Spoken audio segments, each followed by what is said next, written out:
So today we're going to be going over section 1 of the Stormwater Pollution Prevention Plan. And first things first, what is an SWPPP? Basically, it is a site-specific written document that identifies potential sources of stormwater pollution at the construction site. This becomes pretty important because whenever you do construction, you're displacing the natural flow of water, so it's important to know exactly where that water is going so that if your construction causes pollution, you know exactly where it came from. All right. So we're going to go over, the first section of an SWPPP, which is site evaluation, assessment, and planning. And, first things first, you need the project site information. This is going to be your basic info, your exact longitude and latitude of the site, and, then a couple of very important questions. The first one being, is it on an Indian reservation? Because there are certain historical laws and policies on Indian reservations that are going to affect your construction a little bit. And this can actually differ per county. And then, is the project considered a federal facility? This is important because that's going to affect the type of building permits you have. It's going to be a different section of the SWPPP. And finally, you have your National Polluter Discharge Elimination System tracking number, which is just going to be used for general paperwork. Then you're going to go into your responsible parties. This is going to be the contact info of everybody on site, basically. This includes your operators, your project managers, your stormwater contacts, experts in the stormwater field. And then, the person or organization that prepared the SWPPP and unofficial staff expected to be on site. So you really need contact info from anybody that's going to be remotely involved in the construction.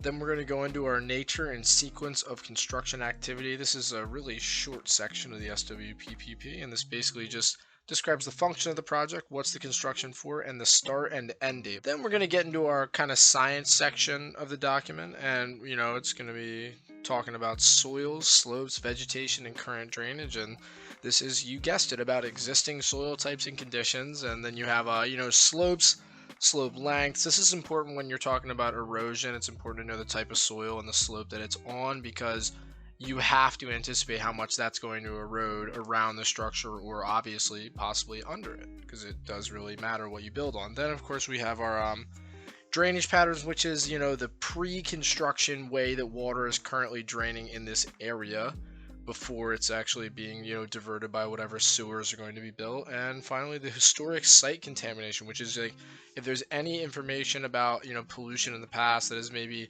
harmed the site or made it unusable in some way, you have to know that, and you have to report that if you find evidence of that.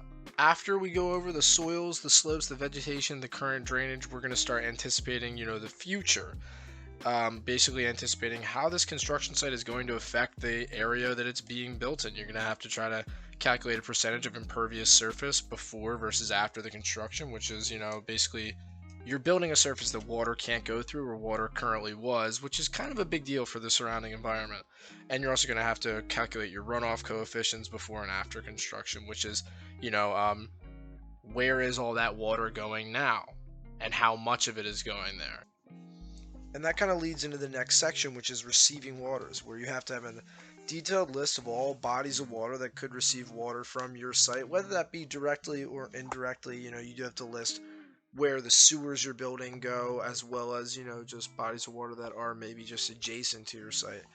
And you need to have all those locations of those bodies of water on a map. You have to list all the stream crossing. This is kind of the biggest deal because as the name says, you have stormwater pollution prevention program. The stormwater is the biggest part, so that has to be mapped meticulously, especially in terms of the pollution, which is calculated through your TMDL, which is short for your total maximum daily load of pollution. And this is a number, a rough number of how much pollution in the worst case scenario could potentially be put into the waterway. And it's good to know the worst case scenario when it comes to this kind of thing, because you want to know what's the worst you could possibly do, and obviously try to not do that. So next we have our site features and sensitive areas part of the document, and this is where you're going to describe your unique site features, which could be streams, stream buffers, certain wetlands, specimen trees, which is basically a tree that has been intentionally planted with interest. It could be a rare tree, or it could be just a common tree that's been planted by somebody. And then you also have like steep slopes or easily erodible slopes and types of soil. You want to make note of that because it's going to be very important to know those things, from a standpoint of all we're really talking about in this document is erosion and water flow and pollution. You definitely want to make good note of soils and surfaces that are going to be more easily eroded than others. And finally, for that section, you're just gonna, you're gonna include those areas of interest, those sensitive areas on your map, your total feature map of like your whole construction site. And you're also going to describe what you're going to do to protect those features or prevent them, from getting disrupted. For example, let's say we have a specimen tree. We're going to describe how we're going to build around it or possibly remove it without killing the tree, stuff like that.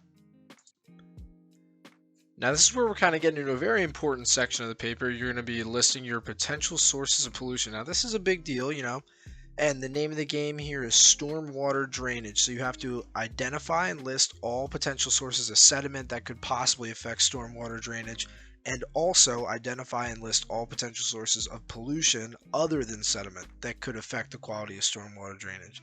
Then you're also going to list your trade materials, your stormwater pollutants, and your location individually at the end of that.